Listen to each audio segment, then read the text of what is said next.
Homeostasis इसका मतलब क्या है? इसका मतलब ये होता है कि बॉडी के अंदर क्या हो जाए हमारी बॉडी में हर चीज़ जो है उसका बैलेंस रहे, ठीक है। बेसिकली ये इंश्योर करती है कि हमारी बॉडी में हर काम सही तरीके से हो रहा है या नहीं हो रहा। फॉर एग्जांपल अगर हम बात करें हमारा टेम्परेचर नॉर्मल है या नहीं है, ठीक है। ये जो मैकेनिज्म है ये नोट करता है, ठीक है। और क्या फॉर एग्जाम्पल हमारी बॉडी में पानी और खुराक का लेवल ठीक है, क्या हमारी बॉडी में ऑक्सीजन और कार्बन डाइऑक्साइड का बैलेंस ठीक है, क्या फिर हमारी बॉडी में जो आयंस हैं सोडियम हो गया पोटेशियम हो गया इन सब का लेवल सही है नहीं, ठीक है। तो बेसिकली हम बोल सकते हैं होम्योस्टेसिस का काम क्या होता है? इसका काम ये होता है कि बॉडी के अंदर हर चीज़ को ठीक और बराबर रखे, ठीक है। चाहे बाहर का माहौल कैसा भी है, तो बॉडी के अंदर के माहौल को सही रखना किसकी जिम्मेदारी है? होम्योस्टेसिस की, ठीक है। फॉर एग्जाम्पल अगर आपको बाहर गर्मी लग रही है, टेम्परेचर हाई है, गर्मी लग रही है, तो आप क्या करेंगे? आपकी बॉडी से पसीना निकलना शुरू हो गया, ठीक है। तो ये बॉडी ने क्या किया? उस गर्मी को पहचाना और अपना बैलेंस अपने आप को सही रखने के लिए, मेंटेन रखने के लिए इसने पसीना निकालना शुरू कर दिया ताकि बॉडी का जो हमारे पास टेम्परेचर है वो उसमें आ जाए, एक नॉर्मल इसमें आ जाए, ठीक है। इस तरीके से अगर बॉडी में पानी कम है तो क्या करेगी? किडनी पानी को क्या करेगी? कम निकालेगी यूरिन में, ठीक है, अपने पास रखेगी, ठीक है। अच्छा, हमारे पास ये जो होम्योस्टेसिस है एक नेचुरल सिस्टम है, बॉडी का नेचुरल निज़ाम है जो कि ज़िंदगी के लिए बहुत ज़रूरी है, ठीक है। नेक्स्ट हमारे पास लिखा हुआ है extra cellular fluid transport and mixing system the blood circulatory system. इसका मतलब क्या? इसका मतलब ये होता है हमारे पास, पहले हम समझेंगे एक्स्ट्रा सेलुलर फ्लूइड का मतलब क्या। देखें, इसका मतलब ये होता है हमारे पास बेसिकली जो ये वो लिक्विड है जो सेल के बाहर होता है। फॉर एग्जाम्पल ये सेल है, तो इसके बाहर जो लिक्विड उसको हम कहेंगे एक्स्ट्रा सेलुलर फ्लूइड, ठीक है। ये हर सेल के बाहर होता है, तो सेल्स के बाहर के लिक्विड को हम क्या कहते हैं? एक्स्ट्रा सेलुलर फ्लूइड कहते हैं, ठीक है। और हमारे पास किस तरीके से खून मूव करता है? ब्लड का मूवमेंट किस तरीके से होता है? हमारे पास क्या होती है? ब्लड वेजल होती हैं। क्या होती है हमारे पास? ब्लड वेजल होती हैं, खून की नालियाँ होती हैं। ये खून की नालियाँ क्या कर रही होती है? सर्कुलेट कर रही होती हैं, ठीक है। ये ब्लड वेजल जो होती हैं, ब्लड वेजल के ज़रिए ब्लड पूरे हमारे खून की नालियाँ, इनके ज़रिए क्या होता है? खून पूरे जिस्म में सर्कुलेट कर रहा होता है, ठीक है। अब रेस्टिंग स्टेट में फॉर एग्जाम्पल आप कोई काम नहीं कर रहे, आप सुकून वाली हालत में, तो आपकी बॉडी का जो पूरा सर्कुलेटरी सिस्टम है तो वो जो होता है 1 मिनट में कंप्लीट होता है, 1 मिनट में रेस्टिंग स्टेज में। लेकिन अगर आप कोई काम कर रहे हैं तो आपकी बॉडी में जो, अगर आप एक्टिव हैं तो आपकी बॉडी में तकरीबन 6 बार 1 मिनट में सर्कुलेटरी सिस्टम हो जाएगा, ठीक है। अब क्या मतलब हुआ? रेस्टिंग स्टेज में हमारी बॉडी में, पूरी बॉडी में ब्लड 1 मिनट के अंदर पूरे एक दफ़ा में क्या हो जाता है? सर्कुलेट कर लेते हैं पूरी बॉडी में। इसका मतलब ये होता है कि बेसिकली हमारा हार्ट और ब्लड वेसल मिलकर एक कंप्लीट साइकिल कंप्लीट कर लेते हैं, ठीक है। जिसमें ऑक्सीजनेटेड ब्लड क्या करेगा? हार्ट से बॉडी के सेल्स में जाएगा और डीऑक्सीजनेटेड ब्लड क्या होगा? वापस हार्ट और फिर लंग तक जाएगा, ठीक है। अब अगर आप काम कर रहे हैं एक्टिव स्टेज में तो क्या होगा? जब हम एक्सरसाइज कर रहे हैं, फिर फिजिकल एक्टिविटी कर रहे हैं, तो हार्ट की एक्टिविटी क्या हो जाएगी? बढ़ जाएगी, हार्ट की पंपिंग एक्टिविटी बढ़ जाएगी और ब्लड पूरे तकरीबन 6 दफ़ा 1 मिनट में क्या हो जाएगा? सर्कुलेट कर लेगा, ठीक है। ये इस बात का सबूत है बेसिकली हमारे पास कि हमारी बॉडी की ब्लड सर्कुलेशन कितनी इफेक्टिव है और कितनी अडेप्टिव है। कि आपने देखा, आप बाहर से काम कर रहे थे, आप एक्टिव थे, तो हमारी बॉडी में जो अंदर का निज़ाम था वो भी एक्टिव हो गया, ठीक है। हमारे पास दूसरी बात क्या लिखी हुई है? हमारे पास कि फ्लूइड एक्सचेंज किस तरीके से होता है? फॉर एग्जाम्पल हमारे पास है, हमने बात की कैपिलरी से, पतली पतली नालियाँ खून की, ठीक है। तो उनमें क्या होता है? ये बेसिकली होती हैं ब्लड और टिश्यू के दरमियान। फॉर एग्जाम्पल हमारे पास टिश्यू क्या होता है? Collection of cell that have same functions called tissue. वो सेल जिनका काम एक ही हो तो उनको हम कहते हैं टिश्यू, ठीक है। अब देखिए, सेल है, सेल के बाहर क्या होती है? खून की नालियाँ होती हैं, ठीक है, जो कि क्या करेंगी? बेसिकली खून की नालियाँ होंगी, ठीक है। ये बेसिकली क्या करेंगी? प्लाज्मा यानी कि खून और इंटरस्टिशियल फ्लूइड यानी कि सेल के दरमियान का फ्लूइड, सेल्स के दरमियान जो सेल के दरमियान फ्लूइड है, इनके दरमियान क्या करती हैं? कनेक्शन बनाए रखती हैं, एक्सचेंज करने का काम करती हैं, ठीक है। देखिए हमारे पास ये है हमारे पास इंटरस्टिशियल फ्लूइड, सेल के दरमियान का फ्लूइड, सेल्स के दरमियान का फ्लूइड। और ये हमारे पास है ब्लड वेजल्स, ठीक है। तो ब्लड वेजल के अंदर प्लाज्मा है, इसके अंदर प्लाज्मा है और इसके अंदर भी कोई लिक्विड वगैरह होगा, तो इन दोनों के दरमियान जो एक्सचेंज होने हैं चीज़ें, वो इनमें हेल्प करती है, ठीक है। हमारे पास ब्लड वेजल, ठीक है। अब कैसे एक्सचेंज करती है? फॉर एग्जाम्पल हमारे पास कैपिलरीज की वॉल क्या होती है? हम बनाते हैं कैपिलरी, तो कैपिलरी की वॉल क्या होती है? बहुत छोटी छोटी मॉलिक्यूल को क्या कर लेती है? पास करने देती है कि वो फ्लूइड के ज़रिए क्या हो जाए? हमारे पास जो सेल के दरमियान लिक्विड उसमें चला जाए, ठीक है। अच्छा, प्लाज्मा के मॉलिक्यूल जो होते हैं और इंटरस्टिशियल फ्लूइड क्या होता है? काइनेटिक मोशन यानी कि एक चलती फिरती मॉलिक्यूल की एनर्जी की वजह से मूव कर लेते हैं। यहाँ जाएंगे, अगर यहाँ पर चीज़ें जानी है तो यहाँ जाएगी अंदर, फिर यहाँ मतलब मूव कर सकते हैं आराम से, ठीक है।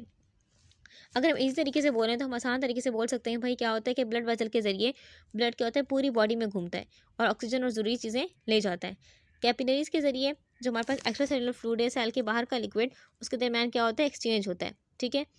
जिसमें न्यूट्रिशन सेल तक जाते हैं, जो न्यूट्रिएंट है हमने खाने के जरिए न्यूट्रिएंट लिए वो बेसिकली कहाँ जाएंगे? सेल के अंदर जाएंगे, क्योंकि पहले इसने दिया इसको, फिर इसने इसको दिया, सेल को दिया, ठीक है।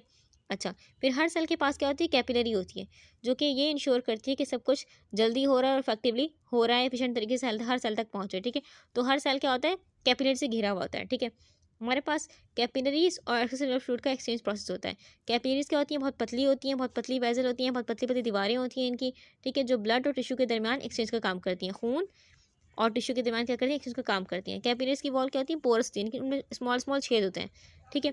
ज़्यादातर कैपिलरीज की वॉल जो है वो पोरस है, स्मॉल स्मॉल छेद है, तो जो ज़्यादातर क्या करती है, जो स्मॉल स्मॉल मॉलिक्यूल हैं वो आराम से पास आउट कर लेंगे, लेकिन जो बड़े मॉलिक्यूल जैसे कि प्लाज्मा प्रोटीन, खून के अंदर क्या है, प्रोटीन है, प्लाज्मा प्रोटीन, तो वो कैपिलरीज के जरिए आराम से नहीं कर पाएंगी, वो नहीं जा पाएंगी इस इंटरस्टिशियल फ्लूइड में, ठीक है।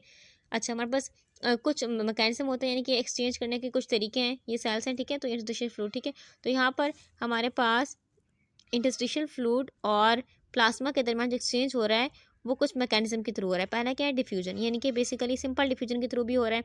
कि बेसिकली क्या होता है कि हमारे पास जैसे कि मॉलिक्यूल हो गया, प्लाज्मा हो गया, मॉलिक्यूल जैसे प्लाज्मा हो गया और इंटरस्टिशियल फ्लूइड के दरमियान फ्रीली मूव करेंगे मॉलिक्यूल आराम से, ठीक है। मॉलिक्यूल्स एक जगह से दूसरी जगह बाउंस करके जाएंगे, जिसमें जिससे जिससे न्यूट्रिशन और वेस्ट वगैरह का एक्सचेंज होगा। फॉर एग्जाम्पल यहाँ पर सेल ने निकाली थी कार्बन डाइऑक्साइड वगैरह, कुछ वेस्ट निकाला था, तो बेसिकली यहाँ इंटरस्टिशियल फ्लूइड में, फिर यहाँ से चला जाएगा खून में, ठीक है।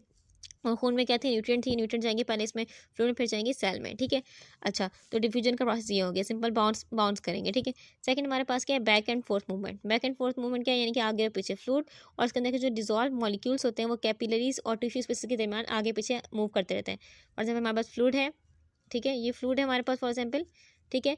और जो इसके अंदर डिजॉल्व मॉलिक्यूल्स हैं, ठीक है, मॉलिक्यूल डिजॉल्व है इसके अंदर, वो कैपिलरीज और टिश्यू के जो स्पेसिस हैं उनमें आराम से आगे पीछे मूव कर लेते हैं, मूव करते रहते हैं, ठीक है। नेक्स्ट हमारे पास है इफिशिएंसी, यानी कि हर सेल जो होता है वो कैपिलरी के बहुत करीब करीब होता है, ठीक है। तकरीबन 50 माइक्रोमीटर से भी हम बोल सकते हैं ज़्यादा, ठीक है, यानी कि बहुत करीब करीब होता है। सॉरी, यहाँ पर लिखा है हमारे पास हर सेल जो होता है वो बहुत करीब है हमारे पास, दिस वन,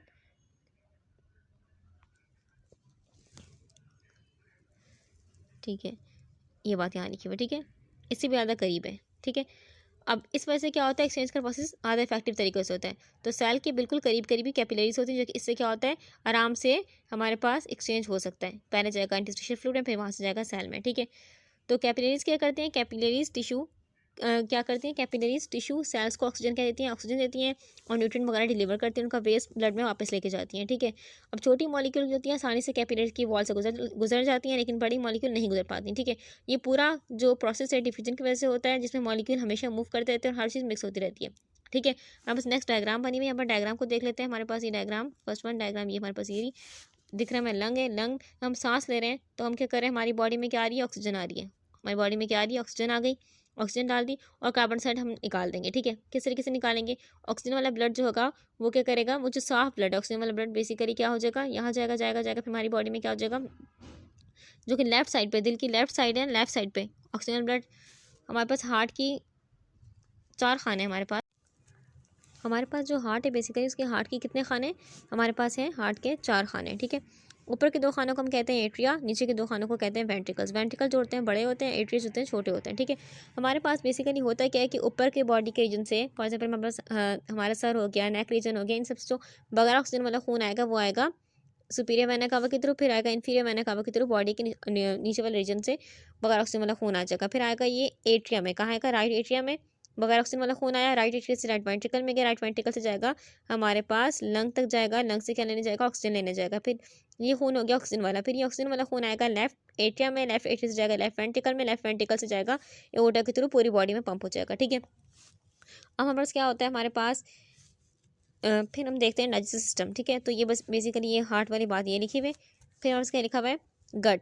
तो हम जब खाना खाते हैं तो उससे जो न्यूट्रिएंट वगैरह हमें मिलती हैं, ठीक है, ताकत, न्यूट्रिएंट मतलब क्या, ताकत और एनर्जी के लिए ज़रूरी चीज़ें जो हमें मिलती हैं, ठीक है, वो गट से क्या होती हैं, गट से चली जाएंगी ब्लड के अंदर, ठीक है।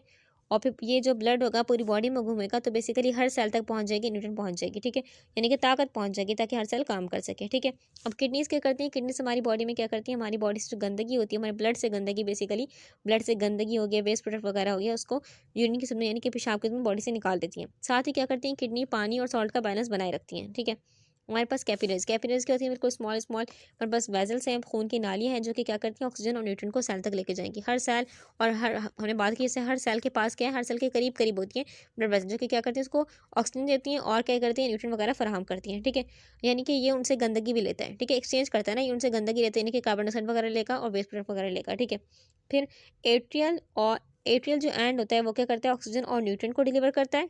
जो एट्रियल एंड है यहाँ पर क्या होती है, ये ऑक्सीजन वाला खून है। लेकिन हमारा जो वीनस एंड है क्या करता है, वेस्ट कलेक्ट करता है। ये वेस्ट कलेक्ट करेगा, वो लेके जाएगा हमारे पास राइट हार्ट तक, फिर बेसिकली राइट का क्या करेगा, वो लेके जाएगा लंग तक, लंग क्या करेगा उसको, वही करेगा कि ऑक्सीजन देगा उसको, फिर ये चलेगा लेफ्ट हार्ट में, लेफ्ट एट्रियम में, लेफ्ट एट्रियम से वेंट्रिकल, वेंट्रिकल से एओर्टा में चले जाएगा। ठीक है, नेक्स्ट डायग्राम लिखिए हमारे पास, डायग्राम में क्या बताया कि हमारे पास आर्ट्रियोल्स और वेन्यूल्स का काम। ठीक है, आर्ट्रियोल्स बेसिकली क्या होते हैं, आर्ट्रियोल्स क्या करते हैं ऑक्सीजन वाला जो खून है उसको लेके जाएंगे, खून की कैपिलरीज में लेके जाएंगे, ब्लड कैपिलरीज में लेके जाएंगी। ठीक है, वेन्यूल क्या करते हैं कार्बन डाइऑक्साइड और गंदगी वापस खून में लेके जाएंगी। ठीक है, डिफ्यूजन यानी कि एक्सचेंज का प्रोसेस किस तरीके से होता है, हमारे पास कैपिलरीज की जो पतली वॉल्स होती हैं, पतली पतली ये कैपिलरीज की वॉल है, क्या करती हैं, ये कैपिलरीज की पतली वॉल्स के जरिए ऑक्सीजन और न्यूट्रिएंट क्या करेंगे, सेल तक पहुंच जाएंगी। ठीक है, सेल से वेस्ट प्रोडक्ट जो होगा उसको क्या करेगा, जैसे कि कार्बन डाइऑक्साइड हो गया वो ब्लड को दे देगा। ठीक है, फिर इंटरस्टिशियल स्पेस यानी कि कैपिलरीज के आसपास की जगह में दिख रही है, जगह है आसपास। ठीक है, ये जगह है बेसिकली कैपिलरीज के इर्द गिर्द जो खुला स्पेस होता है उसे हम कहते हैं इंटरस्टिशियल स्पेस। इस जगह क्या होता है, इस जगह से फ्लूइड और ज़रूरी चीज़ें क्या होती हैं सेल तक पहुँचती हैं, यहाँ पर चीज़ें होती हैं इंटरस्टिशियल फ्लूइड कहते हैं इसको। ठीक है, सेल के बाहर का लिक्विड